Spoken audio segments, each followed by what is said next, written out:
A very tight match. I didn't think we played that well. Much way too defensive, but of course the coach is always right at the end, so we won. Quite lucky, I have to say. If they had scored once, it would have become much more difficult. But I'm very happy that we're through. So next time it's Fortaleza. Hopefully not Brazil, hopefully Mexico.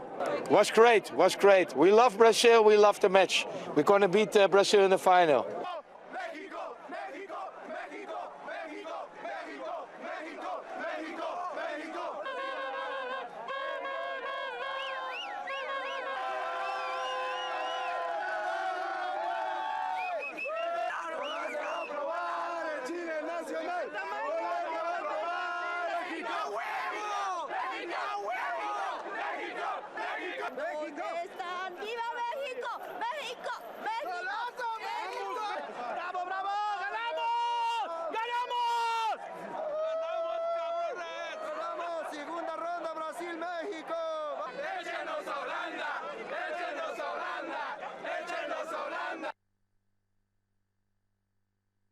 I hope they don't celebrate stage exit. Well, the Dutch fans definitely got what they wanted. Mexico, of course, there's something about the Mexicans, and they have failed to actually make it past the knockout stage in the last 5 consecutive World Cup appearances. The reason is simply because they always finished second, and of course they end up getting a very tough opponent. Getting Netherlands in the knockout stage is definitely going to be a difficult one for the Mexicans. Maybe they're just going to face another knockout run exit. The fans were celebrating, of course, a good one for them, but Netherlands, of course, got what they wanted. Mexico, definitely not Brazil. Okay, and this is Channels Television, broadcasting live from Lagos. I'm Cecilia Morogbe, and you're watching Sport This Morning. First, the headlines. Godfrey Oboabona returns to training as the Super Eagles arrive Porto Alegre for the final group match against Argentina. Neymar is certainly living the dream. First World Cup appearance, 4 goals already, and the Brazilians signed off the group stage with a brilliant performance over Eto'o-less Cameroon. And the Athletics Federation of Nigeria are ready for the Commonwealth Games with 46 athletes selected for the Glasgow Games. And there is more after this report put together by Austin Okon-Akman in Brazil. When I thirsty. It tastes good. It tastes good. Hollandia, yogurt break time. When I'm hungry, when I'm thirsty. Hollandia, yogurt break time. When I'm hungry, when I'm thirsty. Oh, yeah, yo. Oh, say Hollandia. Hollandia yogurt, available in strawberry, plain, and pineapple coconut.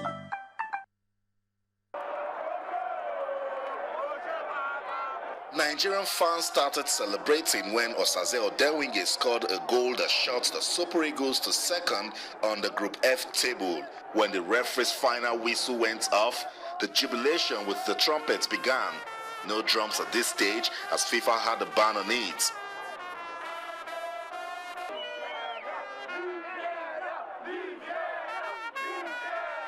Outside the stadium, the party continued. Brazilians and other football fans joined the fun. The Nigerian police couldn't miss out of the celebration. They also had their moments.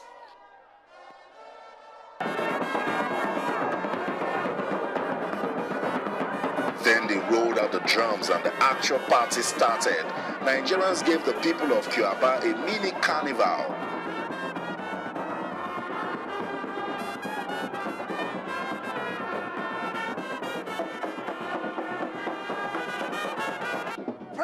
The Lord Almighty, the creator of heaven and earth, whom we have prayed to, and He has answered our prayers. We are very excited. We are so happy that we have won this match. This is the beginning of the journey to winning the World Cup. I can assure Nigerians that with God behind us and Nigerians supporting us, we will perform wonders here. Members of Nigeria Supporters Club rejoicing after the win over Bosnia-Herzegovina. Up next is Argentina, but these fans don't care. They believe the Super Eagles can make it to the round of 16. This is how we're partying in Brazil from the Arena Pantana Stadium in Cuba, Brazil. I'm Austin Okonakwa reporting for Channels Television News.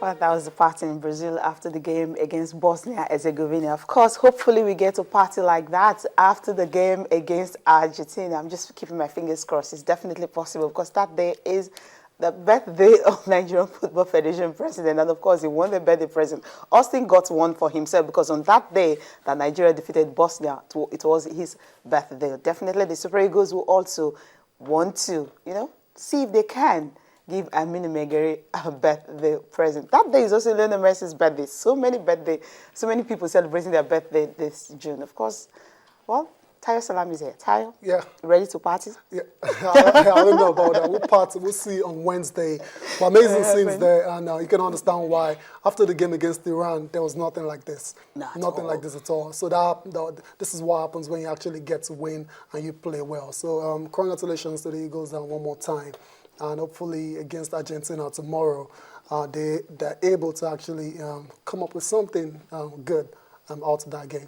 Yeah, that's the expectations, of course, from all Nigerians and from everywhere across the world. For the Brazilians to be rooting for Nigerians, maybe that is what they will do on that day. Because if you check between Argentina and, of course, Brazil, usually there's acrimony among them. So I believe most of the Brazilians will be rooting for Nigerians. Of course, we're having a supporters club there.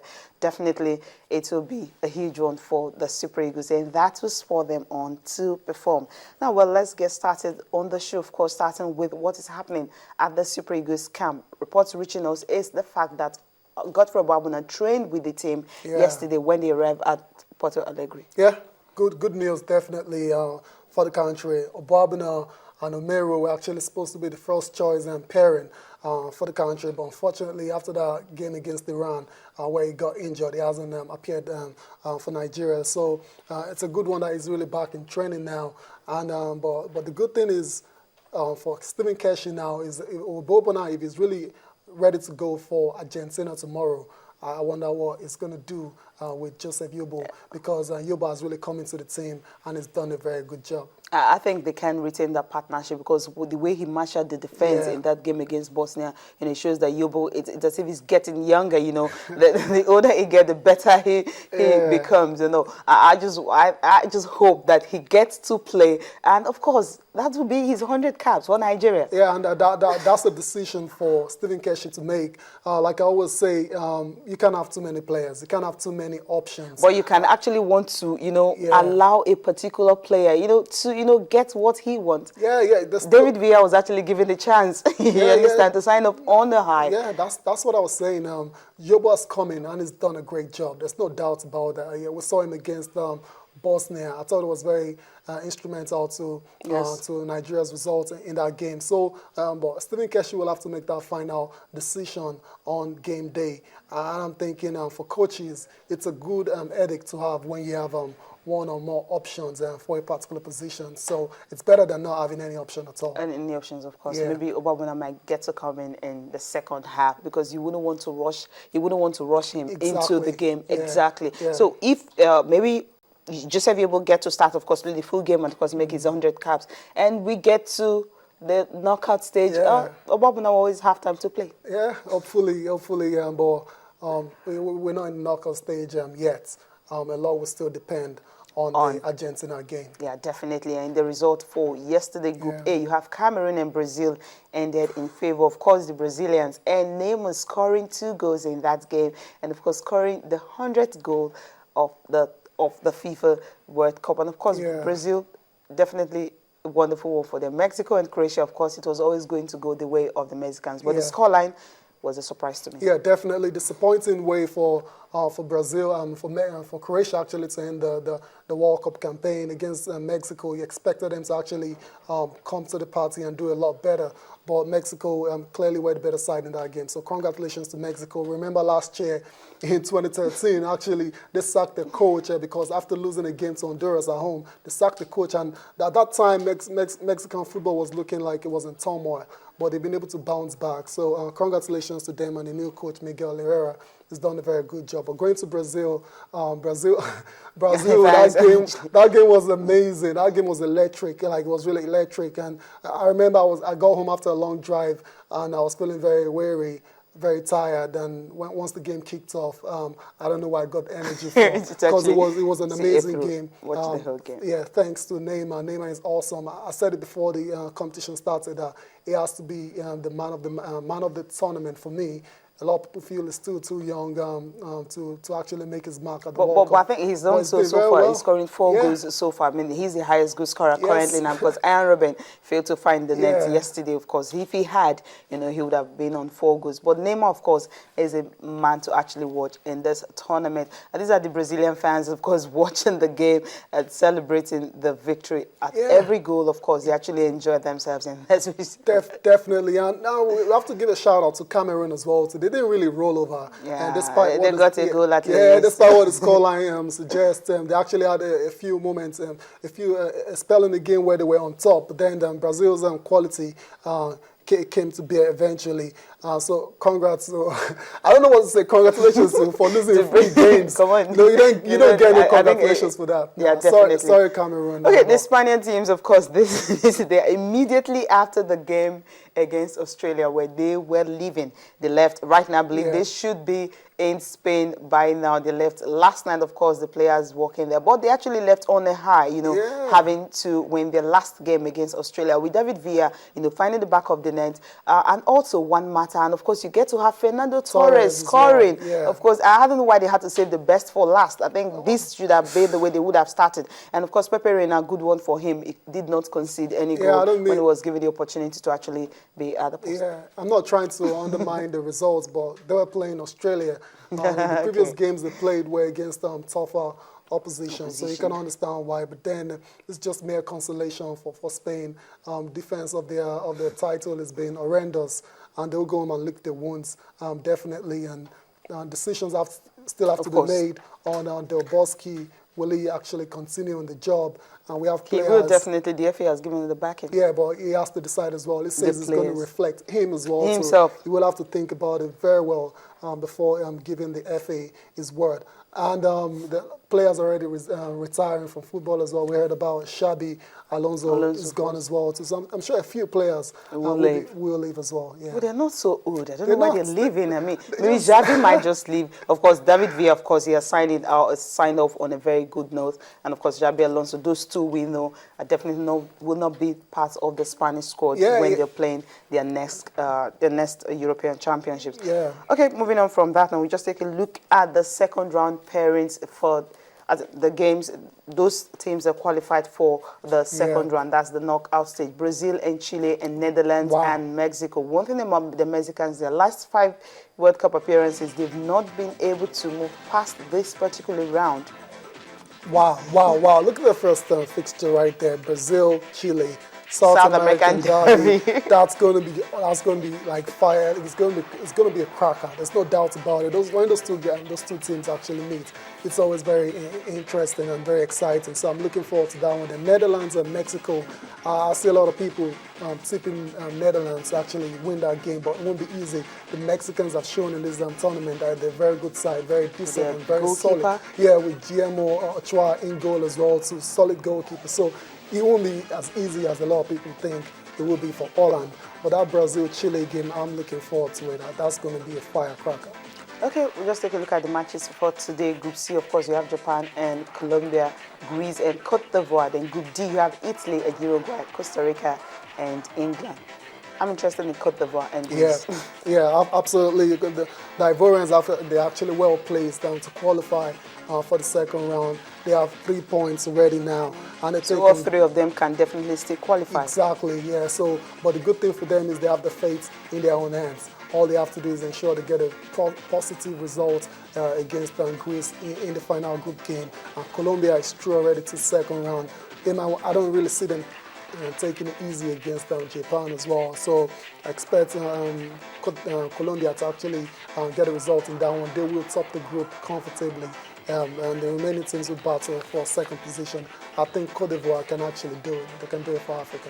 Okay, they can't do it, of course. Nigeria already almost there on the brink. Cote d'Ivoire, so you have to, almost there. You just have to do the same, of course, be almost there. Okay, from that now there's this, what is happening in Ghana, the match fixing scandal, that's actually rocking the Ghanaian FA. And of course, what the president has actually come up to say that the allegations are actually false. But before we start, let's just take a look at this film.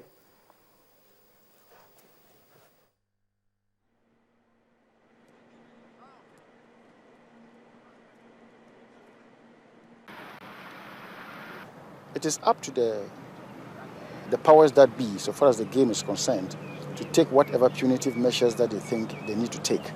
But the fact still remains that it is an allegation. Let us be very, very clear about that. An allegation, and they are still looking into the matters. Whether it was orchestrated or otherwise, we need to find out, and the reasons why people take an interest in, coming out with stories of this nature. I think the investigations will go on, because I know there won't be any positive outcome. So, to prove the innocence of the Black Stars, or I think the president of the GFA, I think the investigations should go on. So that I feel bad for that, because I don't want to hear anything like that, because it puts something to some of the football players, and then even we Ghanaians we think badly about that kind of things.